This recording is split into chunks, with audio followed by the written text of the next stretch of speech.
عندما يصمت التاريخ ويتكلم الميدان. ليلة إفريقية استثنائية، لا مجال للتراجع ولا مكان للأخطاء. المغرب في مواجهة الكاميرون في ربع نهائي كأس إفريقيا 2025، مباراة بحجم الحلم وبثقل اللقب.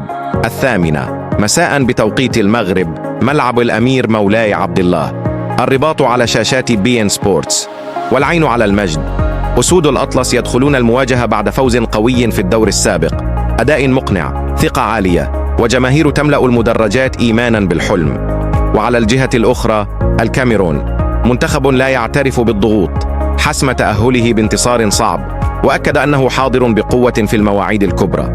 التاريخ بين المنتخبين لا يعرف الهدوء، صدامات شرسة، كرات مشتركة، وأهداف لا تنسى. إنها واحدة من كلاسيكيات الكرة الإفريقية. الليلة المغرب يراهن على المهارة، التنظيم والضغط العالي، والكاميرون ترد بالقوة، الخبرة والمرتدات القاتلة. 90 دقيقة وربما أكثر تفصلنا عن معرفة من يواصل الحلم ومن يودع البطولة. والسؤال الآن لكم: هل يكتب المغرب صفحة تاريخية جديدة أم يخطف الكاميرون بطاقة العبور؟ اكتب توقعك، ومن يسجل هدف الحسم.